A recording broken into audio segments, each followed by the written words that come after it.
Começamos. É porque tem gente também que não tá aqui, tá online com a gente agora. Deve ter umas 1000 pessoas ali online. Então é bom a gente também ficar em silêncio para o povo também ouvir. Massa. Pessoal, primeiramente sejam todos bem-vindos aí ao primeiro Figma Meetup da América do Sul.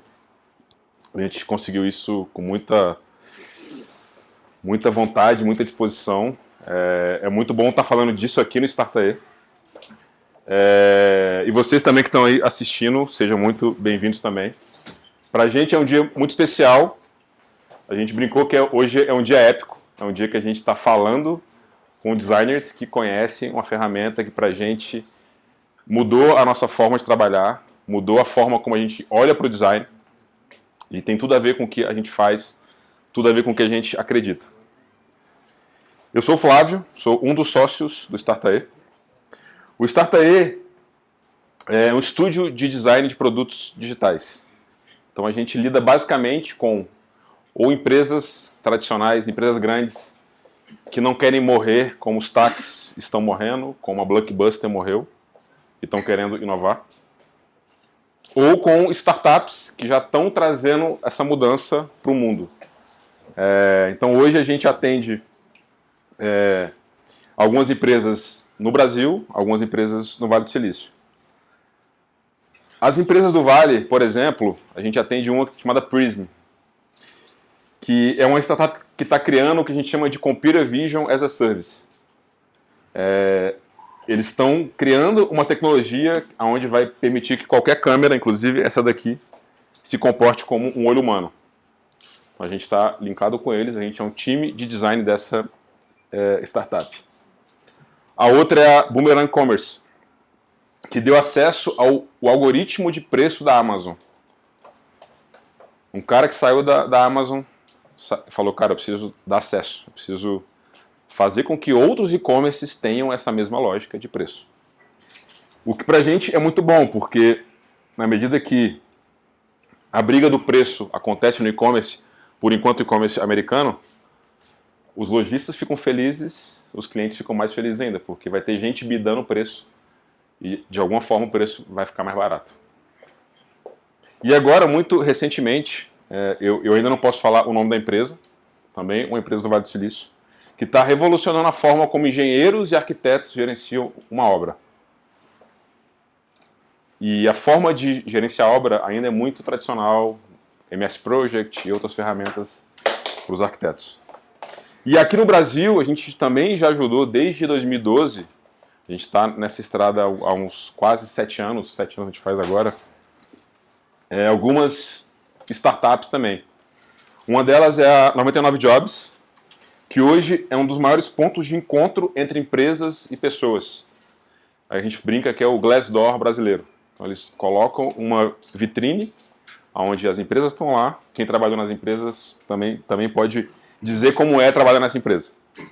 O Ivino, que é hoje um dos maiores players de venda de vinho online, os caras revolucionaram a forma como se compra vinho online, brigando com grandes players, já assumiu o primeiro lugar, está em segundo, e a gente ajudou eles no reposicionamento de marca e no reposicionamento de experiência.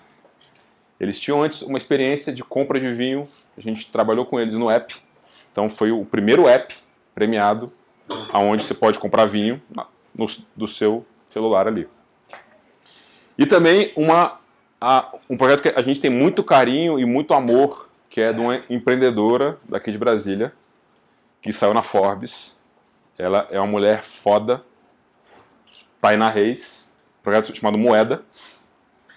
A Moeda simplesmente, ela pegou a lógica do pai dela de microcrédito para agricultura, jogou uma pitadinha de cryptocurrency e crowdfunding e criou a Moeda.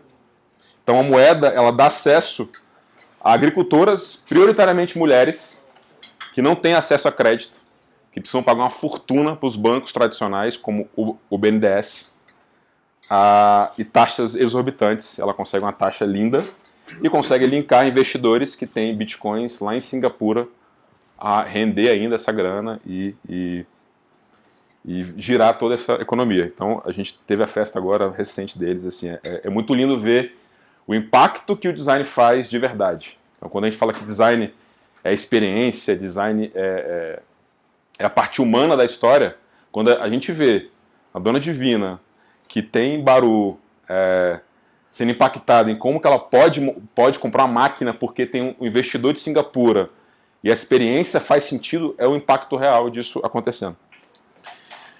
E aí é engraçado porque eu trabalho nesse mercado já há algum tempo, desde a minha época de empresa júnior, sou ex-ADM, consultoria aqui na UNB.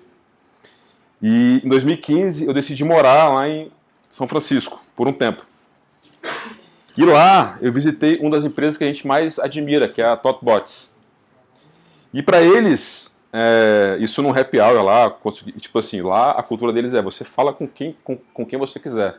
Eles abrem um jogo, assim, não tem muito segredo, não tem muita hierarquia. Então lá você acessa o CEO, acessa o CMO sem muito orgulho, né? E lá eles falam, cara, aqui a gente contrata designer. Aqui a gente contrata o designer que não pode ser só designer. Ele precisa entender de interface. Ele precisa entender o que é HTML, o que é CSS e o que é JS. Porque se ele vai projetar algo, ele vai desenhar uma tela, ele precisa entender como é que isso vai se comportar. E aqui no Startup a gente fala, cara, a gente pega projetos onde a gente pode impactar como que as pessoas se sentem usando esse app, esse serviço. Então a gente não fala, não, faz só a tela aí e me entrega que eu monto. A gente fala, não, cara, a gente quer ir até o ponto final.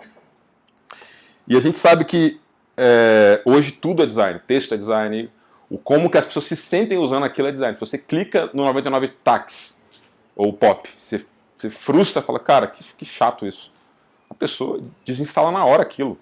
Pode ter uma tecnologia gigante por trás. Você não vai usar se você se frustra com aquilo. Isso é o trabalho da gente, como designer.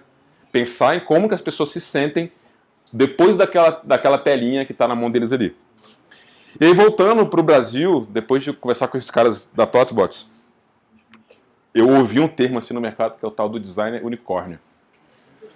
Falei, velho, que design unicórnio? Tem unicórnio startup, tem unicórnio que é o cara que faz tudo, né? E na época de agência, eu venho do mercado de agência, trabalhei na Isobar, na Click. Na minha época tinha um arquiteto de informação, tinha o diretor de criação, o redator, o diretor júnior, então tinha uma galera para criar algo. Eu falo, cara, hoje não tem mais essa galera toda, não tem mais o arquiteto, não tem todos eles. Hoje o design ele é 3 em 1. Ele tem que pensar em tudo, ele tem que ter essa visão do todo. Então texto também é design, estratégia também é design, então nada mais é do que resolver algum problema. Eu falei, cara, design é unicórnio, né? Falei, pô, no Brasil a gente tem um cara unicórnio, que é o Rodrigo Hilbert.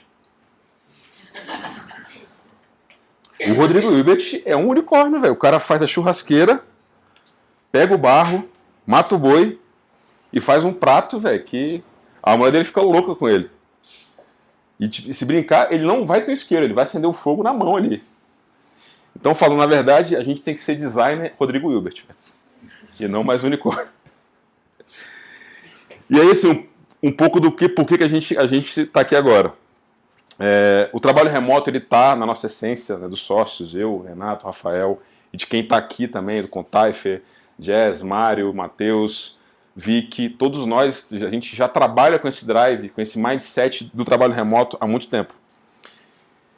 E lá em 2008, lá onde não tinha, a gente só tinha Skype e Photoshop. Então o design começou com Photoshop, talvez tinha até o Paintbrush ali, talvez, não sei. Mas lá atrás, não tinha Dropbox, a gente não tinha como versionar as coisas. E nessa época, eu lembro, a gente trabalhava junto numa empresa, cara, a gente tinha uma pasta onde os arquivos tinham versões. Versão 1, 2, 3, 4, 5, 20. E a gente precisava trabalhar nesse arquivo, era tudo versionado. E a gente dava um jeito de trabalhar de forma colaborativa. Então a tecnologia estava ali, a gente só não tinha uma ferramenta para isso. E a gente, nesse meio tempo, passou de Photoshop para Illustrator, para Sketch, e hoje a gente está no Figma. Então a gente quer falar aqui hoje um pouco disso, de como é que é a nossa experiência em usar essa ferramenta, que é o Figma, como que ela tem nos ajudado a trabalhar de uma forma mais colaborativa, trabalhar de uma forma que você não precisa estar aqui fisicamente do lado do outro, não precisa ser papagaio de designer, ninguém precisa ficar dando aqui, vai lá e bota um comentário no Figma. Então é isso que a gente vai falar aqui hoje. Então a primeira talk vai ser do Renato Contaifer, que está aqui na nossa direita. Ele é designer aqui no Startae. A gente vai dar um breakzinho rápido, de 10 a 15 minutos ali. Na sequência, a gente vai ter o Andrei Gurgel, que é um dos criadores do canal UX Lab, e também designer aqui no Startae e na TopTal.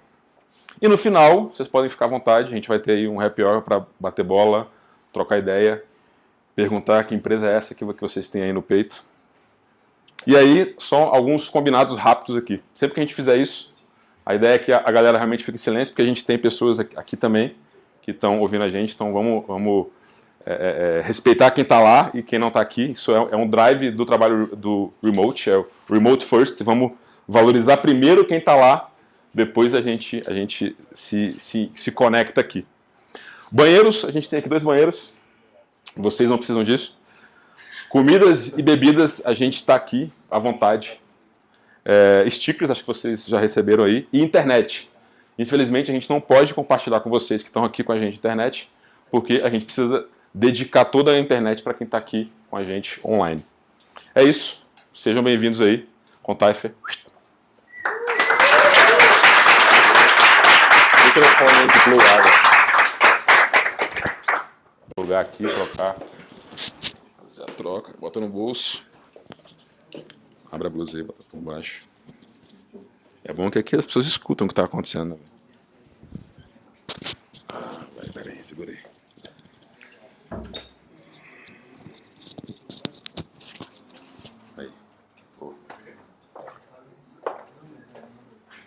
E aí, pessoal, boa noite aí também a todos. Obrigado por terem vindo, a gente ficou até um pouco assustado assim, com a repercussão que deu do evento.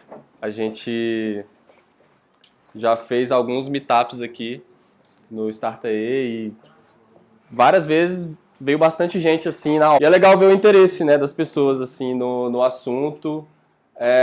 A gente vai falar sobre ferramenta, mas a gente não está aqui para criar treta entre ferramenta. Tipo, tem uma rixa que rola de uma ferramenta a outra. Eu já queria adiantar que não é esse o objetivo aqui. A gente, como o Flávio falou, a gente quer compartilhar como é que essa ferramenta aqui mudou o nosso workflow e como é que a gente, no contexto do trabalho remoto, chegou até ela. E como que ela pode também vir a ajudar quem ainda não conhece, né? Então, eu sou Renato Contaifer. Aqui eu sou conhecido como Contaifer, porque tem outro Renato aí, aqui. Sou designer aqui no Startae. Sou designer aqui no Startae. E aqui a gente, como o Flávio falou, a gente ajuda startups, empresas de tecnologia, trazendo uma camada de produto, né? A gente costuma dizer, a gente até já se intitulou um estúdio de design, e hoje a gente vê que a gente é mais um estúdio de produto, porque a gente traz a camada de produto, a visão de produto, não só o design de telas e o design de interfaces, mas uma visão mais ampla, né, de produto, de estratégia. E a gente vem ajudando empresas de tecnologia, startups em diferentes estágios, colocando times de produto para ajudar essas empresas a criarem novas experiências, criarem produtos do zero, validarem novas ideias no mercado. E uma coisa muito marcante aí na nossa cultura, como ele também falou, é o trabalho remoto, né? Então a gente, desde o início do Startae, em 2012, quando a empresa foi criada aqui em Brasília, acho que muita gente que geral sabe, né, que Brasília é muito voltada para governo, né? O mercado gira muito em torno do governo. E a gente, como um estúdio de produtos digitais, não era o público que a gente queria trabalhar. Assim. A gente não estava em Brasília, mas não era o governo o nosso foco. Então a gente já sabia que a gente teria que trazer realmente uma perspectiva de acessar clientes de outros lugares, de outras cidades, outros países. Mas a gente não queria sair de Brasília e ir para São Paulo ou ir para um outro país. Para a gente ainda faz sentido morar aqui. quem está aqui, né, no caso. E também pensando nas pessoas que a gente queria que trabalhassem com a gente, né? Você conseguir um UX designer sênior em 2012 aqui em Brasília, e você poder procurar isso no mundo inteiro, não tem comparação, né? Então a gente surgiu com essa ideia de poder acessar essa galera e criar condições para que o trabalho acontecesse, para que a gente conseguisse entregar projetos e trabalhar com produto de uma forma independente de localização, né? Então, ter time e clientes distribuídos é o foco maior assim, da nossa cultura, porque tudo gira em torno disso. Então, desde antes do Startae, né, já são aí praticamente 10 anos trabalhando remotamente e dentro disso experimentando várias coisas, vendo o que funciona, o que não funciona, usando várias ferramentas, ferramentas de comunicação, ferramentas de gerenciamento de projetos e principalmente as práticas e os hábitos que fazem com que isso seja possível, né? Então a gente está sempre aberto a estar experimentando coisas diferentes e analisando o que está fazendo sentido, o que não está, experimentando e, de uma certa forma, masterizando essa cultura aí que hoje a gente chama de officeless, né? Que apesar de a gente ter o escritório, que é onde a gente está aqui, a lógica do officeless é você não ser dependente do escritório. Então a gente enxerga o escritório como um local de apoio. Então para as pessoas do nosso time que moram aqui em Brasília, elas podem escolher vir para cá ou não. Se elas não vierem para cá, mas elas tiverem uma internet, elas vão ter o mesmo contexto e a mesma atuação no projeto de que uma pessoa que esteja aqui ou em qualquer lugar, né? Então é uma cultura que a gente quer desvincular o espaço físico do trabalho que a gente faz. E aí é legal falar, né? Acho que o trabalho remoto hoje em dia está muito em alta, né? Acho que até porque essa história da reforma trabalhista trouxe um pouco dessa possibilidade, né? Começou a falar sobre isso. Só que existe uma visão muito limitada das pessoas sobre o trabalho remoto, que é o home office. Então o home office é sim uma possibilidade de trabalho remoto, mas a gente acredita que essa é uma visão muito limitada e por vários motivos, né? Porque aqui só considera possibilidades de local. E em muitos casos, o que as empresas estão fazendo? Eles estão trocando a obrigatoriedade da pessoa ficar no escritório pela obrigatoriedade dela ficar em casa, sob regime de microgerenciamento, controle, punição, hierarquias rígidas, pesadas, ordens. Então, quando a gente fala sobre officeless, a gente está falando sobre modelos de gestão diferentes, modelos de relacionamento entre as pessoas que trabalham junto e uma estrutura da empresa desenhada de uma forma diferente, porque para a gente nada disso aqui funciona no trabalho remoto. Então, a partir do momento que você não está vendo as pessoas, a gente tem que mudar a forma como a gente enxerga o trabalho e tudo isso aqui que estava ali passa a dar lugar a outras possibilidades e passa a dar lugar à flexibilidade, autonomia, liberdade, mais possibilidades e propósito.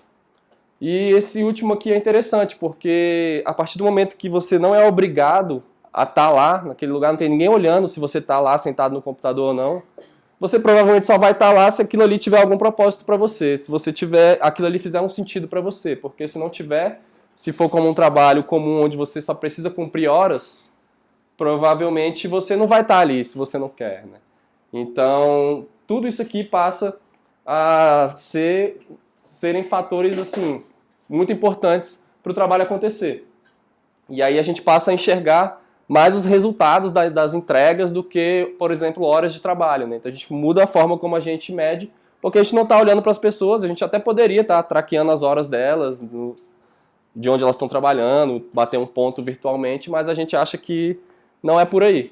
Não é assim que a gente vai conseguir ter as pessoas que a gente quer ter junto, que enxerguem um sentido no que elas estão fazendo. E aí o Flávio até comentou isso aqui. O que a gente faz para que seja possível que essa galera toda espalhada esteja alinhada sobre tudo que está acontecendo, consiga trabalhar junto, consiga sair do outro lado em projetos e consiga estar livre de gaps de comunicação. É essa abordagem que a gente chama de Remote First, que é o que ele citou aqui, né? Colocar quem está lá quem não está junto fisicamente em primeiro lugar. Então a gente tem esse formato meio híbrido, né? Que a gente tem um escritório, então é comum terem pessoas aqui juntas fisicamente, mas no mesmo time de um projeto tem pessoas que não estão em outras cidades, às vezes em outros países. Então a gente procura trazer tudo para o ambiente virtual, através das ferramentas que a gente usa, para contemplar primeiro as pessoas que estão lá e não excluir. Então, tipo, não vai acontecer, por exemplo, eu estou aqui com o Renato, aí a gente foi almoçar ali, porque a gente está aqui junto, a gente tem a oportunidade de morar aqui em Brasília e estar aqui junto, aí a gente foi almoçar ali, e durante o almoço a gente trocou uma ideia e tomou uma decisão sobre alguma coisa, e depois a gente vai chegar para a galera lá que não está aqui, então, a gente resolveu isso aqui, isso aqui, isso aqui. Isso aí é meio que um corte assim na relação, né? Porque a pessoa vai falar, pô, eu tô aqui como vocês, só porque eu não tô aí, eu não pude nem fazer parte dessa discussão, não pude nem participar, dar um argumento sobre isso. Então, por mais que a gente tenha trocado ideia no almoço e rolou algum assunto massa, alguma parada, a gente já, quando chega aqui, já leva lá para nossa ferramenta essa discussão para que a galera possa participar. E além disso, o Remote First, ele prevê que todas as pessoas tenham acesso aos todos os arquivos, informações, discussões, tomada de decisões e progresso de tarefas.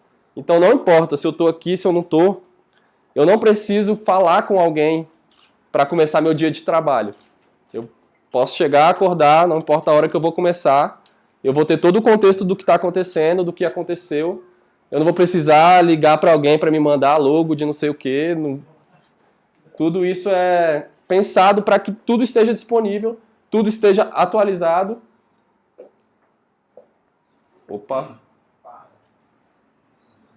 Toda a informação esteja disponível, atualizada e contextualizada. Então a gente fala muito sobre isso, né? Até numa ferramenta... Isso aqui vale para o trabalho presencial também. Não é uma particularidade do trabalho remoto. Então não adianta, vou botar lá, eu tô fazendo isso aqui, eu quero que você mande o relatório. Tipo, que relatório? Para quê? O que está rolando? O que você fez? Para quem? Qual que é o propósito disso? Então é ter o contexto completo para eu poder agir em cima de alguma coisa sem precisar acionar alguém. Então a gente sim se fala diariamente por videoconferências e tal, pontuais, mas eu não preciso ficar acessando as pessoas diretamente para obter algum arquivo, obter alguma informação. A ideia é que já esteja tudo disponível, atualizado e contextualizado. Só que, falando mais do passado aí um pouco, né? Isso dentro dos times de design sempre foi um problema. Nunca foi tão simples assim você manter a informação disponível, atualizada e contextualizada, principalmente na época mais antiga. Então, eu particularmente, em 2014, essa era a minha ferramenta de design, de interface, de web design, sei lá, na época. Então, o Photoshop, ele é uma ferramenta de foto, edição de imagens. A natureza do software, da ferramenta, é ser uma ferramenta de edição de imagens. Por algum motivo, a gente adotou o Photoshop como ferramenta para criar interfaces, para desenhar interfaces. E a gente sempre fez nosso trabalho assim, muitos aqui provavelmente também fizeram. E rolou, sempre rolou. Mas com o tempo, as demandas e a evolução de como se constroem produtos, isso aqui começou a ficar muito crítico, né? Então a gente viu que a gente estava acionando uma série de gambiarras para fazer as coisas acontecerem. Até que aconteceu algo mágico aí. Para mim, em 2015, eu descobri essa ferramenta que para mim, particularmente também, foi um divisor de águas assim, no UI Design, que foi uma ferramenta feita por designers. Então, os caras realmente sabiam das dores dos designers, que utilizavam, por exemplo, o Photoshop, tinha também o Fireworks, outras ferramentas mais antigas aí que a galera usava. E os caras pensaram numa ferramenta para construir interface, né? Então, uma ferramenta baseada em vetor, né, que sempre foi uma dor aí também de quem usava o Photoshop, tinha que recorrer ao Illustrator para trabalhar com vetores e tal. Então, uma ferramenta baseada em vetor, uma ferramenta com um canvas infinito, onde você pode abrir várias telas, artboards de vários tamanhos e trazer o que você quiser ali para dentro. Então, essa ferramenta, ela revolucionou, de certa forma, o UI Design, né? Então, em 2015, eu comecei a utilizar o Sketch e tudo mudou. E desde então, até quando eu entrei aqui para trabalhar no Startei, que foi em 2016, a gente utilizava bastante o Sketch e a gente sempre gostou bastante da ferramenta. Imagino que tem muita gente aqui que, inclusive, usa e também gosta bastante. Só que o Sketch, ele, com o tempo, foi trazendo algumas pedras no nosso sapato. Por exemplo, a gente trabalha com vários times de design. Existe uma crença que todo designer tem um Mac, né? Só que não é bem assim, tipo, vários designers têm Macs, e o Mac, inclusive, é um sistema operacional muito legal para trabalhar com design, mas tem vários designers que não têm o Mac. E aí, já aconteceu, por exemplo, de estar num projeto, e aí até o Rafael Frota, que está aqui dentro, ele entrou no projeto comigo no time e ele não tinha um Mac, e eu tava tudo no Sketch, pá, e aí, pá, pô, bora aí trabalhar, e, cara, pô, não tem o Mac, não tem o Sketch. E aí, o que a gente vai fazer? A gente vai ficar trabalhando em ferramentas diferentes e tal, não sei o quê. Então a gente começou a esbarrar em uma questão meio que de inclusão, né? Tipo, o Sketch estava, de certa forma, excluindo o cara porque ele não tem um Mac e ele não tem obrigação de ter um Mac para ele ser designer. Então, era uma pedra no nosso sapato. Outra dor aí que já fez a gente chorar muito. Quem nunca estava trabalhando, acabou a energia, o computador desligou, o Sketch travou, sei lá, e você perdeu uma parte do seu trabalho porque você estava sincronizado no Dropbox e a parada não sincou e você simplesmente perdeu uma boa parte ali do seu trabalho. A gente trabalhando em conjunto, pessoas trabalhando juntas no mesmo projeto, direto, pô, me avisa aí, quando você terminar, fecha o arquivo, aí você me avisa. Aí, pô, mas espera 5K, não 5 ainda não.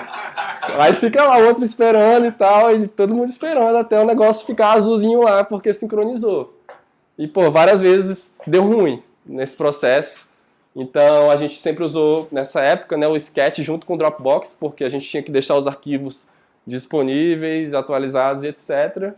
Mas, várias vezes isso deu ruim, porque a parada ficou desincronizada. Quem nunca? Flávio falou sobre isso. V1, V2, V2 final, V2 final, final, V2, V3 final, final definitivo. Retorno.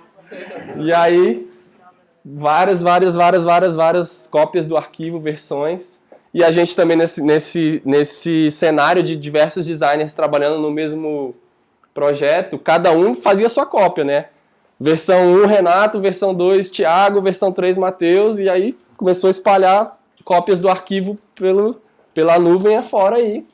E, obviamente, também deu ruim várias vezes, porque a gente criava vários Frankensteins e não conseguia ter a parada consolidada ali mesmo, uma versão que fosse fiel ao que a gente realmente está avançando, né? Então a gente abria, duplicava e a gente tinha dificuldade de mergear isso numa versão mais definitiva. O Sketch, uma parada muito massa que ele trouxe foi abrir para plugins, né? Então ele é uma ferramenta que já tinha suas funcionalidades, mas eles abriram para desenvolvedores construírem plugins para ajudar a fazer várias operações, até básicas assim, no Sketch. Você passou a depender de plugins adicionais. Então, pô, não basta ter o Sketch. Você tem que ter o Sketch, o Craft, o Sketch não sei o quê, Automator, não sei o quê. Aí você começa a ter uma toolkit super complexa para poder fazer o que você quer fazer de uma forma eficiente e eficaz, né? E aí, não só isso. Se você quer mostrar o seu projeto, as telas que você está fazendo para alguém, validar, dar um feedback, você vai usar o Marvel, o InVision, você usa o Dropbox para hospedar ali, para armazenar seu arquivo. Se você precisar passar para um desenvolvedor o seu projeto, você vai usar uma outra ferramenta para o desenvolvedor acessar isso. E se você for querer cuidar do versionamento também, você vai usar uma outra ferramenta. Então, num determinado momento, a gente estava com um setup mais ou menos assim. Sketch com Dropbox, naquela tensão ali da parada tá sincronizada. Marvel ou InVision, já usamos os dois. Para você coletar o feedback nas telas, para você montar um protótipo clicável ali simples, linkar as telas uma na outra. Obter o feedback também, passar para alguém ver, né, o seu trabalho, o progresso dele. O Zeppelin a gente usava para esse esquema do handoff, né, para os desenvolvedores, então ele consegue, para não exigir que um desenvolvedor use o Sketch, através do Zeppelin ele consegue inspecionar ali, não que ele vá usar esse código, mas ele consegue inspecionar padrões de estilo ali e entender o que está rolando para poder implementar. E o Abstract, eles tentam, né, resolver essa parada do versionamento, e eles trouxeram até uma lógica legal, né, que é como se fosse o Git, que a galera de desenvolvimento está muito familiar, para o design. Então, pô, se eu mudei a cor de um botão, eu vou mandar tipo um commit, explicar que eu mudei o botão e vou levar lá para o projeto todo. Então, eles trouxeram uma lógica legal, mas para a gente não rolou, assim. Muita complexidade, muita ferramenta, muita coisa acontecendo. Rolava, assim, a gente sempre trabalhou assim. Mas tinha uma série de fricçõezinhas ali que talvez não fossem necessárias. E como a gente sempre foi muito early adopter assim, de ferramentas, né? Tudo ficar de olho nas paradas e aparecer alguma coisa, a gente vai lá, testa, experimenta outra, testa uma, e aí vê o que funciona, o que não funciona. Essa flexibilidade que a gente propõe do trabalho remoto, ela requer isso, que a gente vá sempre adquirindo novas habilidades e também as melhores ferramentas, né? Então a gente realmente investe bastante em ferramenta. Talvez o que a gente não investe na empresa física, muita coisa a gente investe em ferramentas para poder ter as que funcionam melhor para a gente. E nesse caminho aí, encontramos esse Fzinho aí. Quando eu já conhecia o Figma assim, de nome, há um tempão, e para mim sempre foi mais uma, assim, pô, Figma para mim é a mesma coisa do XD, que eu era Sketch, fanboy do Sketch, né? Então, Figma tá no mesmo patamar ali do Frame, InVision Studio, XD e tudo mais, é uma ferramenta mais de design, beleza. Nunca dei muita atenção para ele, até que a gente resolveu, por motivos de inclusão, né, pessoas que não tinham um Mac, por exemplo, para trabalhar no Sketch. Então, ao invés de cair para Adobe, a gente acabou tomando um pouco também de ranço assim, com a Adobe. E aí a gente não quis cair para o XD da vida, então apareceu o Figma como uma opção. E fomos lá experimentar o Figma e tivemos gratas surpresas aí com a ferramenta, principalmente esse ano. E vou compartilhar algumas coisas com você que essa ferramenta tem ajudado a gente. A primeira coisa, obviamente, é uma ferramenta inclusiva e não exclusiva, né? É uma ferramenta baseada na web, e como um web app, ele tem uma performance assim, fora do comum, na minha opinião, porque eu fiquei bem cético assim, quando eu vi que era uma parada web, eu falei, cara, isso aí deve ser tipo um Canva, uma parada meio amadora, assim, né? Você rodar no browser, uma ferramenta de UI, assim. Então eu ficava com o pé atrás com isso. Só que eu não sei o que esses caras fizeram, assim. Tem blog post deles explicando a stack de tecnologia que eles usam e tal, mas eu acho que eles atingiram um outro level mesmo de performance numa web app. Não dá pra entender não, vai que rola ali. Alguma magia ali. E eles têm um app também, né, nativo, que também é baseado nesse web app, e a performance realmente é bem surreal. E todo mundo que tem um browser pode usar o Figma.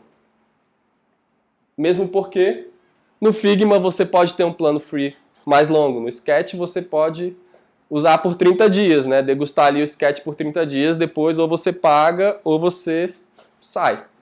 Aqui eles ainda têm uma possibilidade, claro que tem um limite lá, não sei se é de número de projetos e tal, mas você consegue usar até por um tempo essa ferramenta de forma gratuita. Então traz novamente a lógica da inclusão ao invés da exclusão. E a gente abraça muito essa causa da galera que está fazendo isso, porque está dando a possibilidade, no meio de um mar de ferramentas, de você poder ir lá experimentar sem ter que já sair pagando, né? Outra parada muito linda, que eu acho que o Sketch tem isso em algum plugin, talvez através do Craft, é uma biblioteca de componentes e que você compartilha entre o time inteiro. Então você pode ter componentes que são meio que controlados por uma parada mais master, e você pode usar em múltiplos arquivos, múltiplos projetos, uma biblioteca do time. E isso quando você atualiza atualiza geral. Então, os caras começaram a trazer muito mindset de front-end mesmo, para o designer começar a pensar como o front-end pensaria na hora de montar seus componentes e não sair abrindo um monte de tipo de estilo aleatório, como se estivesse desenhando um flyer. Cara, se é botão, que botão é esse? Que estilo de fonte é esse?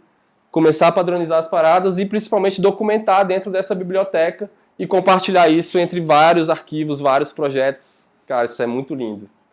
É muito foda. Eu acho que o Sketch faz isso, através de plugins, mas o Figma trouxe muito essa pegada que a gente está ouvindo muito falar do Design System, né? Então, cara, como você vai escalar um design? Como é que seu produto começar a crescer muito? Como é que você vai fazer para escalar isso? Esse tipo de funcionalidade ajuda você a ter controle sobre isso e conseguir escalar de uma forma muito sustentável e muito controlada seu design. A parte de feedback, aqui ele matou o Marvel e o InVision pra gente, porque a gente usava muito para isso, né? O cliente precisa dar o feedback nas telas. A gente subia lá no Marvel, mandava o link do Marvel e ele botava os comentários e a gente usava para fazer aquela discussãozinha lá. Aqui o Figma já traz, né, nele próprio, você só manda um link, você já tem toda a discussão lá, os comentários contextuais, então ajuda muito. Já economizamos mais uma grana ali do InVision ou do Marvel com isso. A prototipação simples, que é isso que eu estava falando, meio que de linkar uma tela na outra, fazer um fluxo e tal. O Figma ainda não está tão robusto nisso, mas os caras estão avançando, eles estão, vira e mexe, estão lançando alguma parada nova nesse sentido, porque essa briga aí também está bem acirrada, né? Tem vários players aí tentando ganhar esse espaço aí, né, como ferramenta de prototipação. E o Figma atende muito bem a gente quando a gente quer fazer protótipos mais simples e diretamente ali nele, né, você já monta e tal, tem um controle sobre prototipação e com o mesmo link o cliente ou quem quer que seja vai estar acessando ali em tempo real o que é feito. E esse modo de apresentação, né, então você manda um link, você entra no modo de apresentação onde pode navegar entre as telas e o cliente não está dentro, ele está dentro do seu projeto, mas não está na sua área de trabalho. Ele está numa área de apresentação, onde ele pode ver uma versão que é feita para isso. A parte também de handoff, né, que eu falei ali que a gente usava aquele Zeppelin, a gente agora com Figma convida o desenvolvedor ali rapidinho como visualizador do projeto só, não precisa ser um editor, ele já entra lá, já consegue também reforçando, deve ter dev aqui reforçando que eu não estou dizendo que o dev usa esse código, mas ele vai acessar as especificações de estilo da tela, né, e vai inspecionar tudo por ali facilmente para poder implementar padrões de fonte, cores, espaçamentos e etc. E aí, cara, o Figma começou a ajudar a nossa vida bastante na perspectiva do trabalho remoto.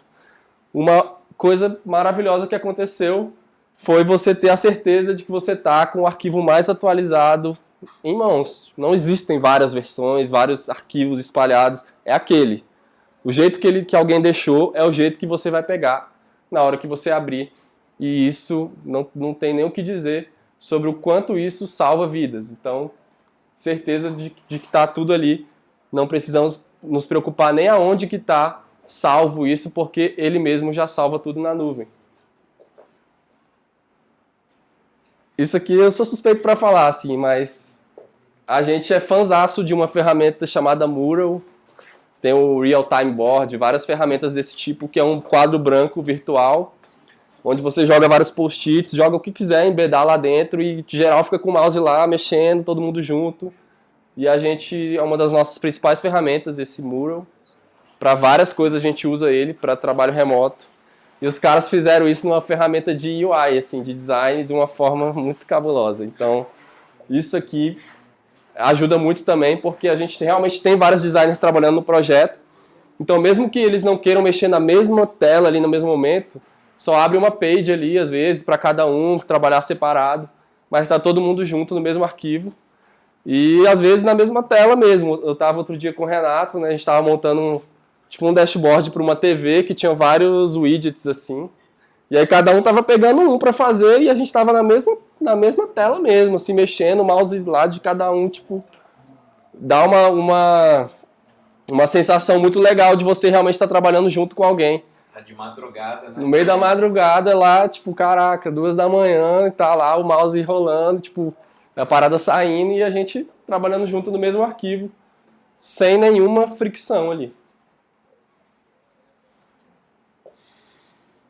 Um outro detalhe assim do Figma, mas muito massa, quem é mais antigo assim também sabe que, pô, você tinha que ficar lembrando de salvar um arquivo, né? Você, caramba, se você não lembrar, se acontecer alguma coisa, como eu falei, de acabar a energia e tudo, você perdeu o trabalho. O Figma foi além, ele não deixa você salvar o arquivo. Se você tenta dar um Ctrl S ali, Command S, ele mostra um emojizinho e fala, cara, a gente salva automático, fica de boa aí, não precisa ficar salvando. Então são pequenos detalhes que, pô, já deixa a gente super confortável com uma preocupação a menos. E a real, que eu acho, assim, várias paradas que eu falei aqui, aí vocês devem estar, porra, Sketch faz isso aí, velho. Pô, XD faz isso aí também, tá tirando onda, sei lá, mas a verdade é que a gente viu que o Figma, cara, foi a primeira ferramenta que atacou isso aqui. Então, eles como uma ferramenta de design, eles foram os primeiros que focaram justamente no trabalho colaborativo de times, que é o que faz total sentido dentro do nosso contexto de times de produto. Então, aqui que os caras ganharam a gente. Lógico que várias coisas ali eu falei, mas contra isso aqui é muito difícil a gente ver o Sketch nessa movimentação aqui. Pelo menos não tenho conhecimento. Não tenho conhecimento de nenhuma ferramenta de design ainda que está indo tão a fundo, atacando esse tipo de problema e resolvendo dores reais de times que trabalham distribuídos, né, remotamente. Então, esse argumento aí, não estou querendo entrar em tretas, como eu falei, mas se alguém quiser entrar na treta, eu vou falar esse argumento aqui. Porque no nosso contexto, o Figma ajudou muito a gente por causa do trabalho remoto. Mas beleza, eu também não quero ficar aqui também só falando de ferramenta. E, pô, ferramenta é ferramenta, né? O que adianta você ter o Figma, o Sketch e tal, e aí, o que você vai fazer com isso? Grande coisa, né? Ferramenta qualquer um tem. Mas aqui é a lógica de você realmente repensar como você desenha produtos. Então, hoje em dia, o designer ele tá sentado, como o Flávio falou aí também, né? O designer está sentado em reuniões super estratégicas de negócio. Tem várias pessoas interessadas nessas telas que a gente está desenhando, tem muita gente interessada nisso e muita gente participando disso de alguma forma, né? E a gente traz muito isso também dentro da nossa forma de trabalho, que é o design colaborativo. E o que é isso na prática? Quando você está desenhando um produto digital para uma startup, para uma empresa grande que seja, tem uma série de pessoas ali ao redor dessa história. Então, se a gente está construindo um produto no papel de designer, tem um desenvolvedor que vai ter que implementar isso, tem um CEO da empresa que está de olho no que esse produto vai poder fazer pelo negócio dele, tem pessoas de produto, pessoas de marketing, vários níveis de stakeholders, investidores e tal. Várias pessoas também multidisciplinares, às vezes você está desenhando uma parada sobre um assunto que você não é especialista naquilo. Você vai precisar, o Flávio falou aqui, pô, é um produto sobre obras e reformas. Pô, a gente é designer, mas eu não saco muito de obras e reformas. Então vão ter especialistas dessa área também interagindo em cima disso. Então todas essas pessoas precisam estar orbitando esse ambiente e precisam estar de uma forma contextualizada e atualizada sobre o que está rolando para poderem iterar em cima disso e construírem uma visão conjunta e uma visão alinhada desse produto que está sendo construído. E a gente vai muito de encontro, assim, muito contra, na real, o modelo mais tradicional de agências, né? Onde existem pessoas de atendimento que fazem o contato com o cliente e trazem as demandas para o time que executa. Então ele vai lá, pega o briefing do cliente e tal, do que precisa ser feito, e aí chega na agência e leva para a galera que vai executar essas telas. Essa galera vai para dentro da caverna ali, fica 1 mês, 3 meses desenhando centenas de telas para depois o cara do atendimento ir lá e fazer aquele show, né? Aquela apresentação bombástica para o cliente chorar. E, cara, a gente não acredita nisso e a gente não acredita que é assim que se constrói um produto digital. Então a gente faz questão de trazer o cliente para o nosso processo, para ele entender o que a gente faz todos os dias para chegar nessas telas e o que a gente está se embasando para tomar decisões. E isso independente de onde ele esteja, seja aqui em Brasília, em outra cidade, em outro país. A gente faz questão de que isso aconteça. E a gente também, no trabalho remoto, você não está vendo as pessoas, você não está vendo se ela trabalhando, se está trabalhando, se não está. Como é que o cliente vai confiar na gente? O cara lá dos Estados Unidos, vou contratar um estúdio ali de design de Brasília, Brasil. Tipo, que garantia que eu tenho que essa galera vai sair do outro lado? Vai fazer alguma coisa, vai entregar. O que a gente faz? A gente entrega todo dia. Então, cara, todo dia tem entrega. Às vezes não é tela. Às vezes é aprendizado de alguma parada, pesquisa, o que quer que seja. Todos os dias a gente está compartilhando o progresso. A gente faz questão de evitar esses grandes shows e, na real, trazer o cliente para a realidade e ver como é que é para construir um produto, né? Como é que por onde que a gente passa até chegar nesse resultado? O que é que acontece ali nesses quadros brancos aí que a gente fica rabiscando? Que sentido que tem isso? Com quem que a gente está falando? Aonde que a gente está pesquisando?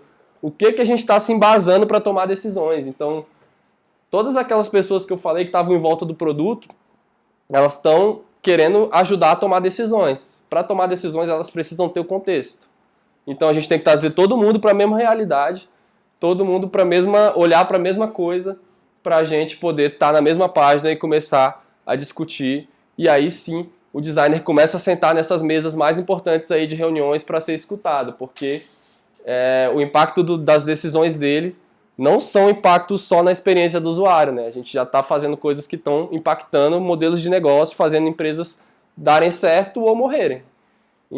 E a real mesmo, como eu falei, ferramenta por ferramenta, no trabalho remoto é muito louco, assim, a gente fala muito sobre trabalho remoto e quando a gente chega num lugar para falar sobre isso, a galera, caraca, que massa, o que você usa para fazer isso?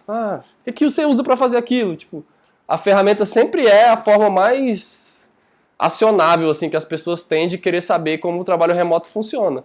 E a real é que hoje em dia a ferramenta tem de sobra, assim, todo dia está surgindo ferramenta para resolver tudo que é coisa. Seu problema vai ser até escolher qual que você quer ou não.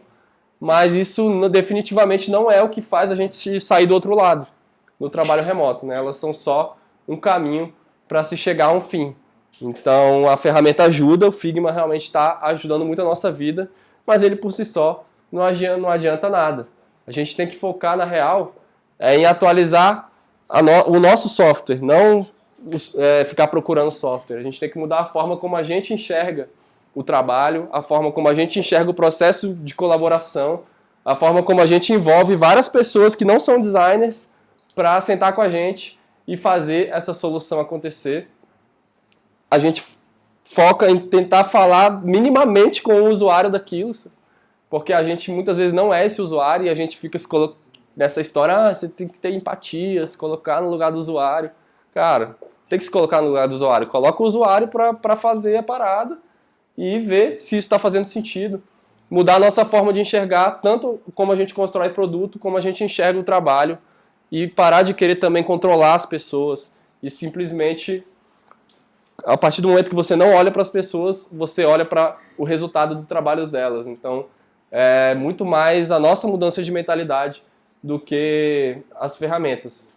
Porque no final das contas, o que a gente tem como designers de produtos digitais e tudo, cara, a gente tem que criar alguma coisa que faça sentido para as pessoas, porque quem aqui nunca viu vários produtos morrerem aí na praia, várias startups morrerem na praia, construindo coisas que ninguém quer usar. Ideia genial todo mundo tem uma ideia de um app que vai revolucionar, vai ser o novo Facebook e tal, mas a real é que não é tão simples assim, e se a gente não cria alguma coisa que faz sentido para as pessoas, esse dinheiro vai ser jogado fora de alguma forma, e vai rolar muita frustração, né, de todos os lados. Então, a ferramenta vai ajudar a gente, mas o que a gente tem que olhar, a partir do momento também que a gente consegue tirar da frente várias dores de cabeça que a gente tinha, a gente consegue olhar mais para o produto de uma forma mais holística, mais completa, e mais estratégica também, né? É o papel do designer já começando também novamente a entrar muito em estratégia de negócio do que em desenhar a tela.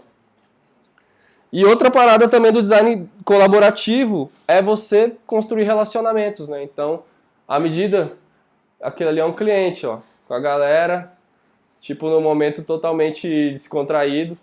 E o que a gente está querendo trazer é, cara, vem com a gente, assim, quer fazer, você quer, beleza, você tem uma ideia muito foda, você tem dinheiro para investir e tudo, mas, cara, só vai funcionar se a gente vier junto. E dentro desse processo da gente trabalhar junto, tem um processo da gente se conectar como pessoas. O Startae não é uma empresa, o Startae somos as pessoas que trabalham aqui. A empresa de vocês também, provavelmente, ela é formada pelas pessoas e que vai trabalhar para outras empresas que também são formadas por pessoas. Então, se a gente não se conecta com essas pessoas, isso também tem grandes chances de não funcionar bem. E no trabalho remoto, a gente também procura fazer questão de também visitar nossos clientes presencialmente, de poder se falar todo dia para construir um relacionamento. Então, a gente está muito interessado em construir conexões, construir relacionamento, falando de clientes, falando de pessoas, falando de vocês que vieram aqui. E, inclusive, se vocês quiserem se conectarem com a gente, estamos montando times de produtos, plugando nessas startups que o Flávio falou. Estamos querendo conectar com devs, com designers, com product managers. Tem muita coisa legal rolando para essa galera. E imagino que tem alguns deles aqui. Se vocês têm interesse em se aproximar da gente e fazer parte de times remotos aí como esse e poder ter outros tipos de experiência com design ou com produtos em geral, vocês podem acessar essa URL aí, esse site. A primeira letra é M. E a F, caramba. Ficou quase naked. Makers com M, makerstribe.startae.com. Tribo dos Peladão. É. E aí também, se você não conseguir entrar, sei lá, fala com a gente. Estamos recrutando uma galera que a gente quer conectar, que acredite em coisas similares às que eu falei aqui. Espero que tenha feito sentido para vocês aí. E obrigado, galera.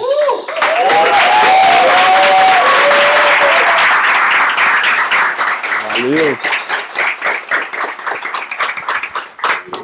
Valeu. Que massa. Tira aqui, por favor. Aqui primeiro, aqui. Filma. Já registra aí o Naked Tribes, por favor, gente. Esse domina aí também. Naked Tribes. Em português também, né? Tribo dos Peladão. Pessoal, agora a gente vai dar um breakzinho aí de 10, 15 minutos e a gente volta para a palestra do André Gugel. Solta o som, alguém? Dá o play ali. Vamos lá, play. A gente volta em 10 minutos, 15 minutos. Então é isso, agora vamos ao Andrei. Vai dar continuidade aí à nossa conversa. Isso. Show. Vou esperar enquanto o slide ali entra na tela. Ah, vou ficar com isso aqui no bolso Se mesmo. puder apagar essa luz aqui, ó. Peraí, deixa eu apagar. É isso. Vamos lá. E aí, tá transmitindo aí, Frota? Agora tá, né? Poxa, pessoal, muito obrigado pela presença. Muito bom estar aqui. Eu espero que vocês gostem e que complementem a palestra, a ótima palestra que o Contaifer fez. Ele deu um overview sobre as funcionalidades, né, assim, do Figma em termos conceituais. A gente optou por não abrir aqui o Figma e mostrar o Figma para vocês, porque a gente pode fazer isso depois e vocês podem fazer a qualquer momento.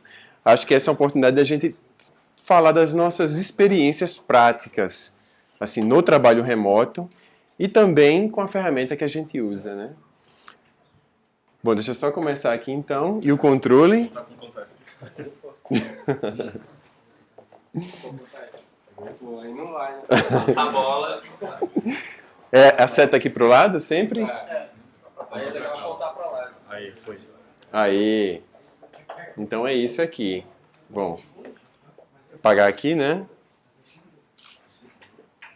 Bom, então como eu estava falando, considerações, porque são muitas, e eu acho que eu não tenho essa competência de falar de todas as considerações de processos remotos de cocriação, Mas algumas dessas percepções, eu quero compartilhar com vocês e eu acho que a gente vai se entendendo ao longo da apresentação. Eu queria, quando chegar no momento, eu pergunto sobre vocês. Eu lembrei agora que eu tenho um slide sobre isso. Então vamos lá, vamos começar. Tá. Bom, meu nome é Andrei Gurgel, eu me considero designer, e só isso, porque eu acho que o design ele é um grande guarda-chuva, né, onde a gente tem vários conceitos para se trabalhar, e eu gosto de falar, eu sou designer, eu tenho muito orgulho dessa profissão, eu sou apaixonado por ela, há muitos anos trabalho com isso, e tudo que eu me envolvi, eu puxei para o design, ou o design me levou para algum lugar, e eu sou muito grato por isso. Então, eu gosto muito de falar sobre design, trocar minha experiência e ouvir também as experiências das pessoas. Isso é muito rico, quando a gente faz isso, né, a gente aprende tanta coisa, e esse aqui é um momento da gente compartilhar. Eu vou estar falando aqui, mas depois eu quero ouvir também vocês em algum momento, depois a gente vai ter esse momento, né, de conversar e vai ser ótimo, sem dúvida. Bom, há 2 anos eu comecei um canal de YouTube, o que foi assim uma ousadia para mim. Quem me conhece sabe que eu sou muito reservado e calado. Assim, foi bem ousado assim colocar, mas eu queria falar. Eu estava num contexto onde eu não tinha muitas pessoas para conversar sobre isso, sabe, trocar ideias. E achei que criar um canal e começar a estar nessa zona de desconforto, que é olhar para uma câmera e falar, eu ia encontrar alguém. E encontrei muitas pessoas, né? Inclusive aqui o Startae, onde eu estou agora. Eu acho que a parte melhor assim, do UX Lab foi me conectar às pessoas, sabe? Ao longo de 2 anos, aquilo que eu pensava lá no começo, que era o que eu queria, que era falar, aconteceu, assim, e acontece cada vez mais, assim. É incrível quando a gente começa a compartilhar conhecimento, a quantidade de pessoas que a gente conecta. E isso é incrível, assim. Eu me sinto realmente muito grato por essas conexões. Elas mudam muito a gente. E a gente muda muito também quando se expõe, né, de certa forma, porque a gente precisa ler, estudar para compartilhar conhecimento. E isso é também uma aventura de autoconhecimento e crescimento pessoal. Então é muito legal. Bom, e sobre vocês? Aqui está um slide que eu queria perguntar sobre vocês. Eu queria fazer uma rápida pesquisa assim, só para entender quem aqui trabalha com tecnologia. Acho que vai ser, né? Imaginei assim. E relacionado com design, de alguma forma, ou diretamente, ou de alguma forma. Legal.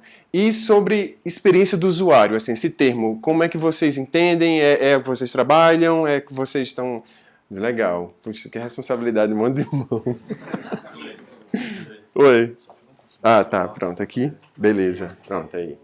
É que eu não queria cobrir muito. Então tá, vou ficar aqui do lado do lugar.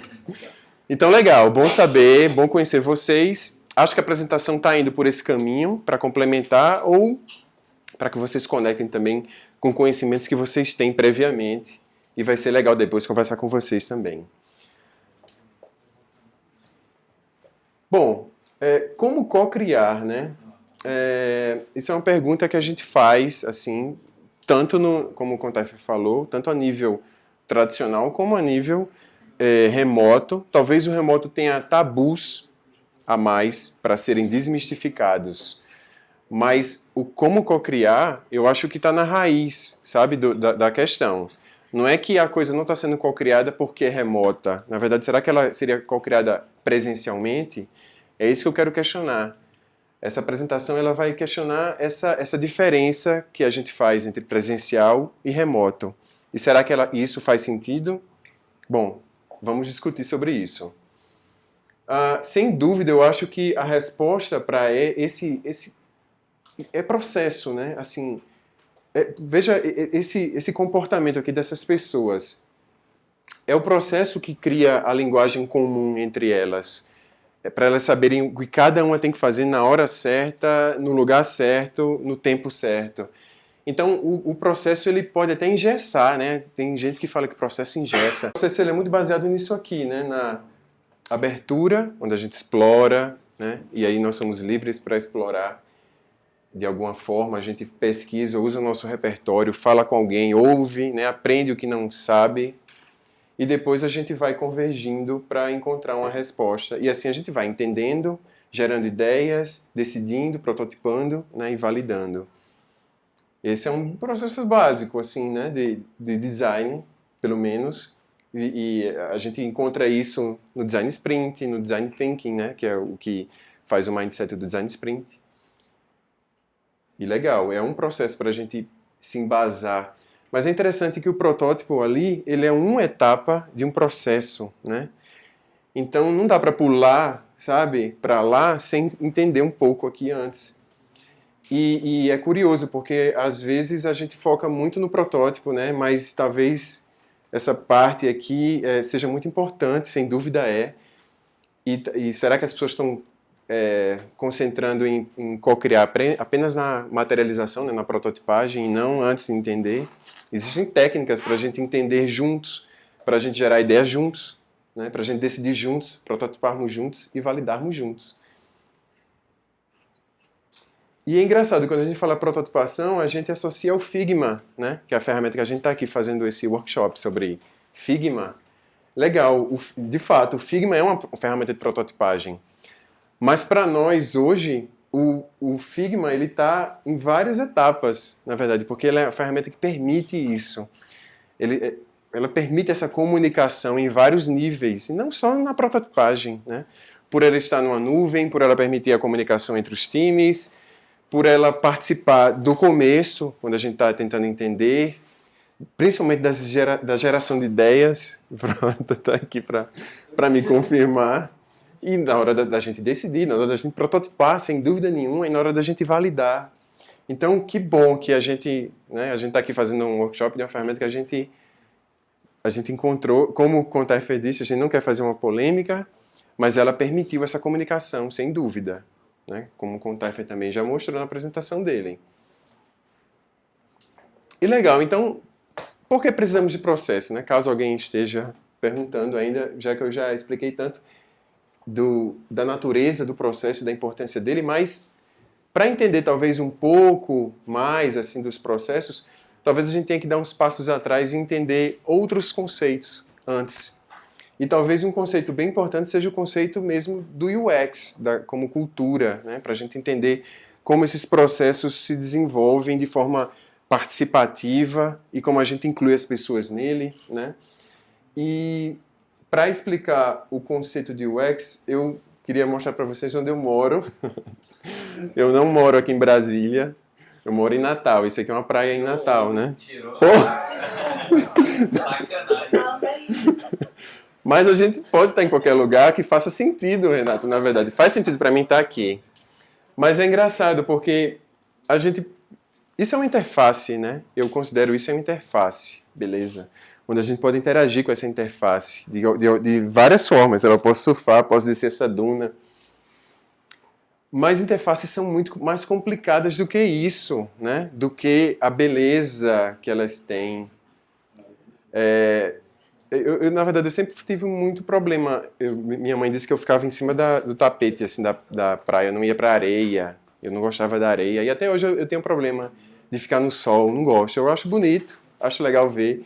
E de vez em quando acontecem coisas frustrantes nessas interfaces lindas, como isso aqui, que eu estava filmando, né? Isso aqui, faz 2 anos que eu estava filmando isso aqui para o canal. E a câmera, eu estava longe, assim, eu estava... Sei lá, enfim, ela virou, né, na areia. A lente quebrou, a câmera escapou, mas eu escapei, né? E aprendi que não dá para usar o tripé que eu tinha nessa duna. É uma areia muito fofa. E eu lembro que eu tenho um pezinho bem fininho, eu enfiei assim na areia, tá bem firme. Não tá, né? Que essas dunas são móveis, né? Vocês já ouviram falar disso? Ela foi, sei lá, se movendo e caiu tudo. Mas beleza, isso aqui foi importante para mim. Depois eu mostro para vocês por quê. Deixa eu avançar aqui. Isso aqui é outra... Eu tava aqui, ó. Ela virou. Isso aqui foi outro dia, sei lá. Eu fui lá no fim da tarde, que eu prefiro mais assim no fim da tarde, e tirei essa foto. Poxa, é lindo, né? Eu acho... Essa hora para mim é perfeita. Não tem mais o sol, né? Assim, muito forte. Mas é engraçado. Essa interface aqui... Tem várias pessoas interagindo com ela, né? Tem uma ali, eventualmente, naquela pedra, ou tomando banho de mar. Tem outra ali, tem outra... Opa! Como é que volta? No meio. No meio. Aí. Vou avançar aqui. Vai lá, tem outra ali, tem outra ali. Eu estava mais ou menos por aqui, né? E legal, a gente vê que tem várias pessoas nessa interface, né, interagindo com ela. Mas é interessante que cada pessoa tem uma sensação diferente, né? Eu tenho essa da praia, outra pessoa vai ver que tem outra, sem dúvida tem outra. E assim vai, ou seja, as interfaces elas remetem, é a mesma interface, né? Mas elas remetem a experiências diferentes para cada indivíduo, né? Isso é um conceito interessante de UX. Tem outra ali. Então as experiências elas são pessoais, né? Elas acontecem nas pessoas que estão interagindo com aquele produto. Eu não posso nem projetar a experiência, né, que ela está tendo, mas eu posso tentar projetar uma interface, né, como a praia é uma interface, e tento fazer alguma coisa que remeta a elas a alguma coisa. Os times que participam dessas construções, eles são multidisciplinares, né? Cada um está lá fazendo alguma coisa. E é o processo que os conecta, né? A gente já viu isso no carro lá de Fórmula 1. Isso é também uma coisa que faz parte do UX, sem dúvida nenhuma, porque ele é muito multidisciplinar, tem várias coisas acontecendo, né? Eu não domino todas as coisas que estão remetendo a uma experiência a alguém. Por exemplo, esse celular mesmo, né? Eu gosto de exemplificar assim. Para ele ter a experiência que ele tem, ele não é só o sistema digital, mas até a engenharia eletrônica, né, que possibilitou colocar aqui dentro uma bateria e ele ser portátil e eu guardar no meu bolso. Tudo isso faz parte, né? Algo muito mais complexo. Então ele é multidisciplinar. Eu não domino fazer um celular desse no circuito dele. Eu tenho que ter a ajuda de alguém. A gente tem que ter a ajuda de alguém. E temos nossos próprios repertórios. Quando a gente está construindo essas interfaces, eu tenho as minhas experiências, tanto é que eu entendo aquela interface de um jeito, ela me traz determinada sensação. Outra pessoa que está no time tem também outra compreensão daquilo, outros repertórios, e é o processo que nos une, que a gente tem uma linguagem comum para que a gente possa se falar e construir alguma coisa juntos, né? E que aquilo vá para algum lugar promissor. No caso do protótipo especificamente, ele é muito importante porque ele permite que a gente teste quando o projeto tem pouco investimento, né? O erro é testar quando ele está lá desenvolvido, finalizado, e quantas vezes a gente já não viu isso, né? Eu mesmo já participei de vários projetos que vai para desenvolvimento e depois é uma dor de cabeça, e é terrível isso. Sem dúvida, a gente tem que testar muito aqui e experimentar naquele nível de prototipagem mesmo, que permita que a gente verifique se aquilo funciona antes de fazer uma linha de código. E a gente precisa ir além dos números. O UX é muito relacionado a isso, e a prototipagem ela é um meio disso, porque números mascaram, né, as nossas percepções. A gente não pode ser só número e criar alguma coisa, a gente precisa ver como as pessoas estão entendendo, interagindo com aquelas interfaces. Daí a importância do protótipo. Os números, eles mascaram porque, veja, essa interface aqui tem algumas pessoas, todas elas estão na praia, todas elas estão interagindo, mas todas elas também estão tendo percepções e interesses diferentes. Então, é preciso ir além dos números, né? Como eu coloquei aqui, 100% delas estão na praia. Então, tá ótima essa interface, todo mundo está usando e está feliz. A gente pressupõe, né, que 100%. Eu lembro de uma palestra que eu dei em São Paulo que no final era sobre o UX, né, tinha várias pessoas. No final tinha uma mocinha com deficiência auditiva. E ela disse que eu fiquei muito tempo com o microfone na boca, ela não leu o meu lábio. Eram 100 pessoas, ela era uma pessoa, né? Ela era 1%. E para mim aquilo ali, nossa, até hoje eu tenho que falar, toda palestra que eu vou dar. Porque foi no coração, pá, né? E é interessante, então ela 1%, ela foi tão grande quanto 99% para a gente que estava ali apresentando e que ficou tão frustrado que ela não teve uma boa experiência ouvindo a gente, né? E a gente aprende continuamente, né? Isso é o valor dos erros que a gente enfrenta. Eu nunca mais levei esse tripé para a praia e nunca mais perdi uma lente em razão disso. Até tive o insight de fazer um protótipo de um tripé que fincasse assim na areia de uma forma mais estável, né? É isso que os erros fazem com a gente, sabe? No design a gente faz com que a gente, poxa, e se, né? Vamos por aqui agora, vamos tentar fazer um sketch, prototipar isso e fazer isso com que isso vire realidade. E aqui sou eu com minha filha, né? Assim, ela adora ir pra praia, né? Que ela tá bem menorzinha, ela tá com 4 anos agora, que ela tem perto de, sei, 2 e pouco, talvez 3.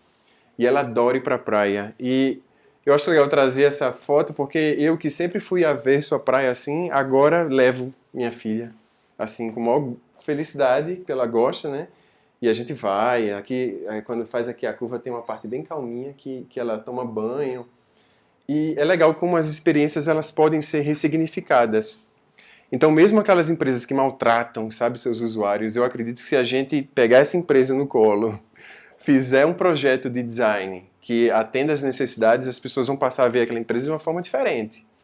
Não está tudo perdido assim, sabe?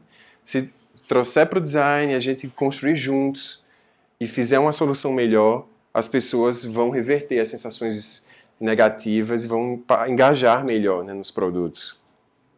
Graças a Deus, porque aí as fintechs têm alguma chance. Porque as pequenas fintechs, né, começaram a brigar com as gigantes exatamente pela experiência, né, que elas conseguiam alcançar. As gigantes começaram, poxa, o que está acontecendo? E aí a pequenininha estava quase derrotando e eles partiram para criar também coisas mais humanizadas, né? Acho que a palavra seria essa.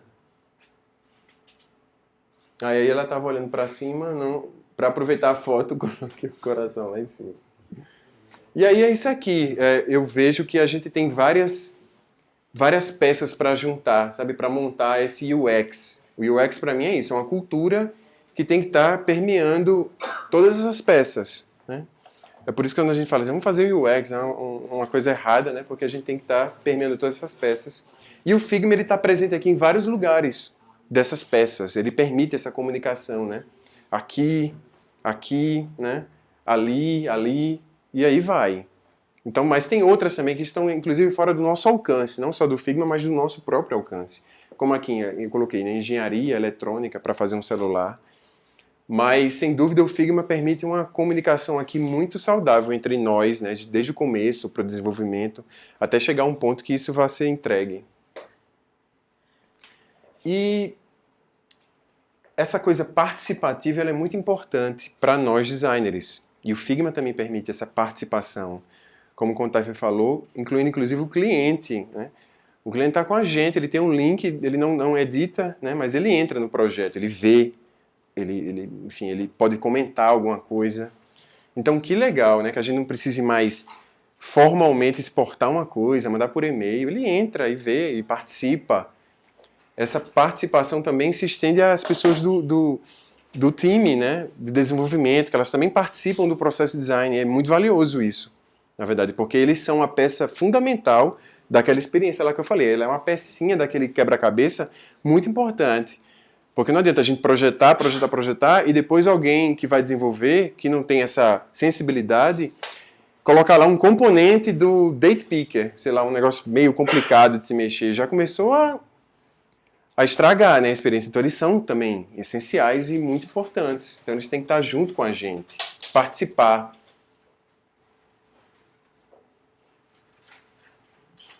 Isso aqui é engraçado, quando eu fiz esse conceito dessa apresentação, eu estava lá fazendo, minha filha chegou, né, aquela que estava no braço. Eu disse, o que é que você está fazendo aí? Eu disse, eu estou fazendo uma apresentação. Ela disse, eu quero fazer também. Aí eu, beleza, entreguei a caneta, né, e ela fez isso aí. Aí eu achei super... Porque na hora certa ela chegou para eu fechar esse conceito da participação. Eu até tirei uma foto, tá aqui ela, riscando. Foi muito legal, assim, eu disse, poxa, aí ela fez isso, saiu, disse, vai ser o slide da participação, né? Sem dúvida. Então, quando a gente olha esse processo, algumas pessoas talvez entendam mal, que aqui é o começo do projeto e ali é o final. Entende? A gente entendeu, gerou ideias em algum momento, meses atrás, decidiu por alguma coisa semanas atrás, prototipou, testou e ali está o projeto pronto para a pessoa ser feliz. Quando não é assim, né? Então acho que essa representação ela tem ela gera um mal-entendido em algumas pessoas. Eu acredito que o que existe é mais isso aqui, né? A gente tá fazendo esses ciclos e eles acontecem diversas vezes, do começo ao fim.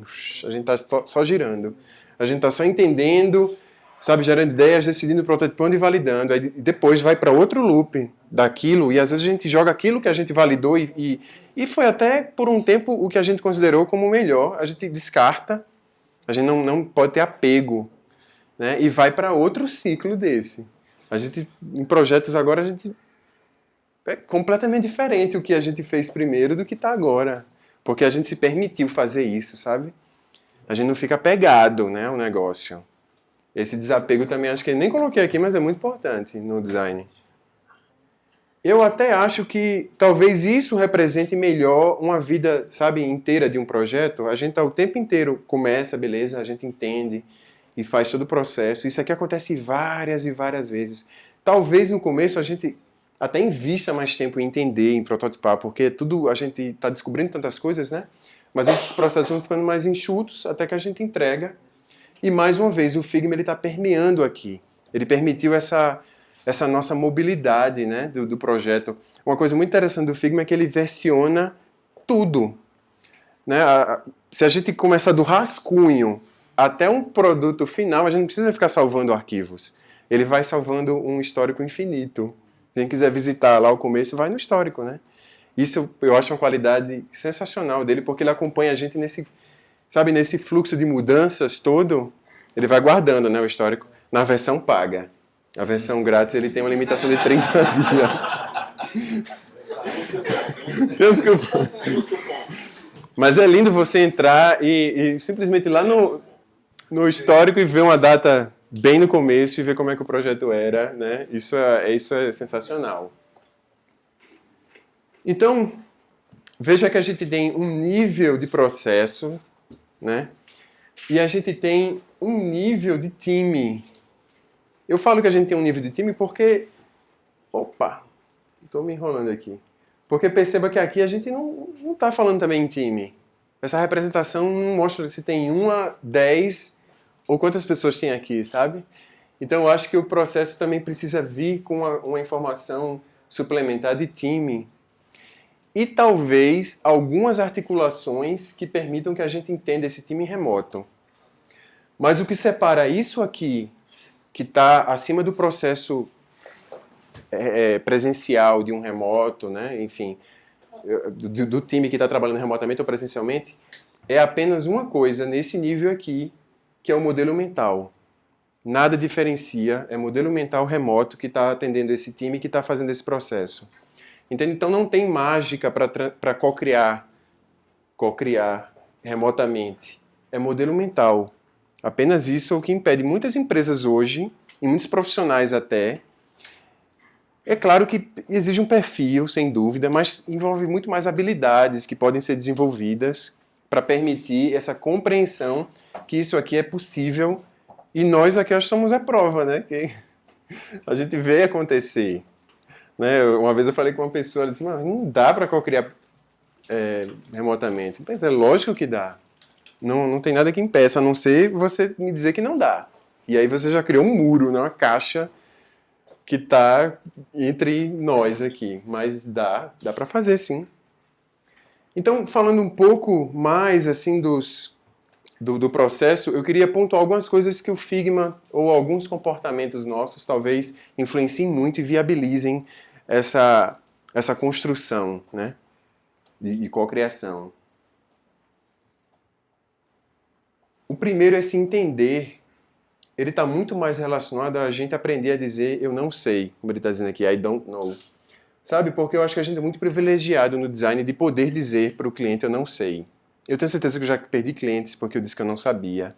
Mas o cara já chegou me encomendando um app. Eu não sabia que era um app que ia resolver o problema. Então eu acho muito poderoso a gente dizer eu não sei, mas eu posso descobrir. Eu tenho meios e procedimentos e ferramentas que eu possa descobrir. A gente é privilegiado porque nem toda profissão pode dizer eu não sei. Isso traz você então é incompetente, né? mas a gente pode e deve dizer eu não sei. Aliás, quando a gente diz eu não sei, a gente abre possibilidade para criar o certo. Porque quando a gente fala assim, eu sei fazer isso aí, você está usando seus repertórios, né? E nem sempre seus repertórios, por mais sofisticados, elaborados, né, e eficazes que sejam, às vezes não encontram quem vai usar aquilo lá no final. Seus repertórios são valiosos para a construção, mas não necessariamente para você pular lá para aquela etapa de prototipagem. Talvez venha para cá, entenda melhor, né? E nada melhor do que estar aqui no começo dizer eu não sei. Eu sempre gosto de dizer isso e acho muito poderoso. Acho que tudo começa aqui. A mágica começa em você dizer eu não sei. Mesmo que você saiba, ou você acha que sabe, né? Pode ser que você não saiba. Você talvez tenha uma compreensão errada. Por isso que é tão importante a gente ouvir e incluir o cliente nesse processo aqui do começo. E o Figma também permite isso, que a gente faça isso. A gente vê isso todo dia, né? Porque, como eu disse, a gente faz um ciclo daquele loop, e a gente chega ali e a gente acha que está muito legal, mas o cliente amadureceu um pouquinho, ou ele incorporou outros elementos ao projeto, que ele não estava atento, ou ele mesmo se deu o tempo de não entender no começo e depois ele foi entender. E ele fala para a gente, olha, agora está incorporado tal funcionalidade ou tal recurso. Vamos ter que começar de novo. Então, beleza, vamos fazer outro loop, né? Então, essa participação do cliente nesse momento é fundamental. Eu vou até dizer uma coisa meio polêmica, assim, mas é uma coisa que eu acredito muito. Existem muitas consultorias que dizem que você tem que investir em pesquisa pesada no começo de um projeto. E, de fato, você tem que investir em alguma pesquisa, em alguma compreensão no começo de um projeto. Mas nem sempre essas pesquisas precisam ser mega sofisticadas, sabe? E envolverem alta quantia de dinheiro para você levantar insights para começar um projeto. Não, acho que você pode conversar com as pessoas, olho no olho, ou você pode usar uma coisa que está cretina, assim, um sistema, e você vai entender um caminho inicial, e você pode ter uma hipótese daquela solução.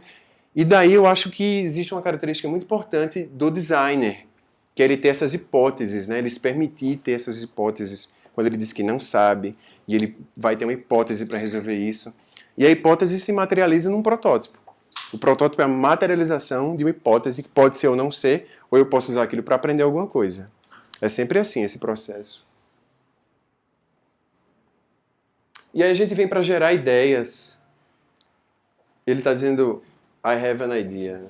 Alguma coisa assim. Eu achei legal que eu percebi que eles fazem a boquinha falar o que está sendo dito em inglês mesmo. E essa parte de gerar ideias também é muito participativa, né? Eu acho que é legal a gente ter ideias, mas é legal também ouvir a ideia do outro, é legal a gente ver um ponto de vista do outro. E quantas vezes a gente está trabalhando e a gente, remotamente, né, cada um no seu espaço e tempo, mas a gente cria alguma coisa sem muitas vezes se conversar. A gente gera ideias com os nossos repertórios, aquela história, né? E que a gente acha que vai resolver um determinado problema. E aí a gente se encontra e essas sugestões que foram construídas separadamente, elas têm pontos em comum. E esses pontos em comum eles são muito valiosos, né? Porque eles apontam um senso comum, talvez, ou algo que seja promissor. Então a gente investe naquilo, a gente traz as ideias, merge as ideias, né? E o Figma é lindo para isso também, porque a gente rapidamente se encontra e rapidamente junta isso, né? E em algum momento nós estamos separados e ok, ele permite isso. A gente cria um arquivo privado e fica lá trabalhando, mas em algum momento a gente arrasta para a pasta público e ele passa a ser compartilhado e a gente se encontra. Sem Dropbox, sem mandar para ninguém. E essa geração de ideias também, o Figma nos ajuda muito. Ele está aqui com a gente. Ele está, sem dúvida, nesse momento, trabalhando com a gente para ver isso. É claro, o fato dele ser remoto é a resposta, né? Porque, como o Contarfe falou, a gente antes ficava versionando, mandando. Também trabalhei no Photoshop, né? Era um sofrimento aquilo. Um sofrimento, né? Eu acho, trabalhando... Sofrimento, pesado, separado. Mas fez parte da nossa história, da gente valorizar e entender as ferramentas, talvez, né? Também.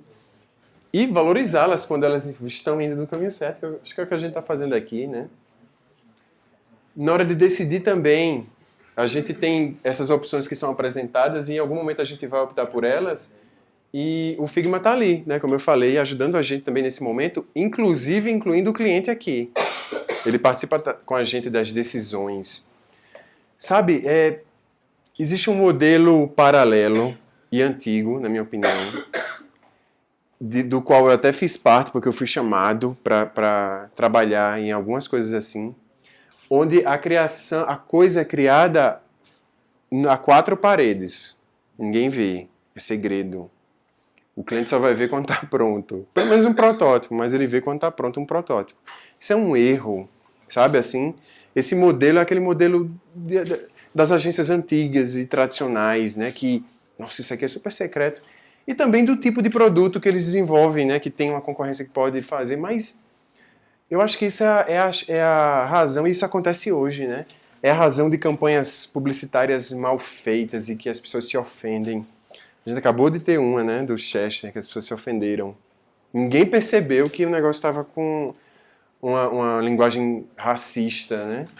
Isso é muito perigoso, a gente criar em 4 paredes, a gente não quer isso. A gente quer criar junto, aberto, tanto para o cliente quanto para as pessoas que vão usar, os eventuais usuários. A gente quer isso. É aí que a gente vai criar algo realmente relevante. E não a 4 paredes fechadas. A gente sabe que isso não é mais assim, né? Já era. Nós estamos noutra percepção. Não é prototipar nem né, chovendo molhado, que o Figma ajuda a gente, sem dúvida. Ele, como o Contaifer falou, ele está limitado, mas ele permite criar um teste de usabilidade com o usuário, apenas criando protótipos navegáveis. Por que não, né? Até ele agora tem um overlay. É importante datar, né, onde a gente está, no espaço-tempo, porque daqui a pouco isso vai ficar defasado e vai ter outro recurso, sem dúvida, e outros vão fazer outras coisas mais interessantes. Mas ele permite que a gente faça um teste, uma verificação de navegação e até apresentar para o cliente como é que aquilo vai ficar, né? Sem investir necessariamente em desenvolvimento. Embora é muitíssimo importante, como eu já falei, que o desenvolvimento esteja com a gente, de repente testando e vendo alternativas. Não é pecado também que o desenvolvimento faça isso. Porque existem desdobramentos, né, do que eles fazem e que impactam em velocidade. Então é muito importante que eles estejam construindo com a gente e quantas vezes também nossos desenvolvedores sugeriram soluções que a gente abarcou. E isso é muito, muito valioso. Estamos todos juntos construindo. Isso é bem, bem legal. E validando, né, quando o negócio decola e a gente poxa, validou, beleza, acho que vamos para esse, embora nada garante que isso é definitivo, né? A gente sabe que tudo pode mudar caso aconteçam, enfim, N variáveis, mas em geral o Figma também permite que a gente chegue nesse ponto aqui, vamos lançar, né? Porque chegou o momento da gente lançar e a gente fica relax, mas não é bom ficar muito relaxado. Porque as coisas mudam muito, sabe? Basta que um concorrente faça alguma coisa ou o cliente acha que o negócio tem que ir para outra modelagem. Sabe-se lá o que pode acontecer. É por isso que eu entendo o design como aquela espiral contínua, sabe? Entender, prototipar. Porque vai chegar um momento que a gente vai considerar que a gente chegou no nível de lançamento e aí sim a gente vai entender, de repente, quando tiverem várias pessoas usando, a gente vai ter outros insights e a gente vai ter que fazer aquele espiral contínuo. O design ele não acaba. Enquanto um produto existir, a gente tem que estar caminhando com esse produto. Né? O design e o desenvolvimento tem que estar junto do produto. Essa ideia que a gente vai entregar e o negócio vai estar, talvez a gente tenha que observar melhor, porque ele está sempre mudando, se adaptando, precisando se incorporar de coisas novas, né? Senão ele vai ficar defasado. A gente sente isso, né? E como co-criar remotamente, né? Eu coloquei aqui a pergunta só para reforçar que eu acho que co-criar, a pergunta é como co-criar. O remotamente é um detalhe que envolve a nossa compreensão de que isso é possível e a gente busca informações que viabilizem isso, as ferramentas certas, né? E testar, mas é possível e como eu falei, o Startei acho que é a prova disso, né? E que bacana que a gente está aqui junto. Me sinto muito feliz de estar aqui compartilhando com vocês essas informações, porque a gente se encontrou pela cultura remota também, né? Que eu vinha trabalhando desde 2008, também pré-Dropbox, sofrendo. A gente tinha uma máquina na agência que eu trabalhava, um FTP, onde eu mandava as coisas. E a gente foi amadurecendo isso e hoje a gente se encontrou, né? Muito legal. Então, eu acho que envolve modelo mental, a coisa toda, né? De você se permitir co-criar remotamente, mas o processo é o mesmo, é aquele lá, entender, gerar ideias. Apenas a gente está fragmentado. Eu estou lá nas dunas, o pessoal está aqui, e agora a gente se encontra. E esses momentos são interessantes para a gente materializar as pessoas. A gente tem uma ideia bem bidimensional, assim. Quando a gente se encontra, a gente vê quem é alto, quem é baixo, e meio que estabelece a persona final. E também comunicação. A base de tudo é comunicação. A gente se falar, por isso que a gente se fala todos os dias, às vezes se precisar mais de uma vez, inclusive o cliente também, né? Então, comunicação é muito importante nesse processo. Quem fala que não dá para co-criar, talvez esteja não percebendo que a comunicação é muito importante. Né? Talvez seja o alicerce que permite que a gente esteja aqui desenvolvendo coisas para outros países e isso esteja funcionando tão bem, no sentido de que o cliente está muito satisfeito e as coisas estão acontecendo. E o Figma, como eu já falei algumas vezes na apresentação, e como o Contaifa falou, ele permite essa comunicação. Acho que o Figma, o ponto forte dele é porque ele permite essa comunicação. Ele permite que a gente se fale juntos, ele permite que o cliente esteja ali, ele permite que a gente reverta versões e que a gente mude de direção de uma forma muito ágil. Né? Então, realmente existem várias ferramentas, eu gosto de várias outras ferramentas, mas outras ferramentas que eu também adoro não permitiriam que a gente trabalhasse de uma forma tão invisível, sabe? Sem atrito, sem chamar atenção. A gente não discute sobre ferramenta, porque simplesmente ela não entra na pauta, ela simplesmente é um líquido que está permeando o nosso trabalho. A gente não chega no momento, eita, cadê o arquivo? Ou qualquer outra coisa. Como eu passo isso para alguém? Ele simplesmente é isso. Ele permite essa facilidade para a gente, né? Depois a gente pode até abrir aqui e conversar sobre ele, mas a gente achou interessante ir por aqui. Obrigado, é isso.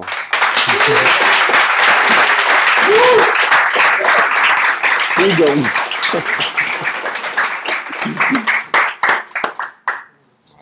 Sigam o canal aí, porque, enfim, eu nunca falo siga o canal. Eu tava até dizendo pro pessoal, siga quem quer. Vai no orgânico. Vai no orgânico.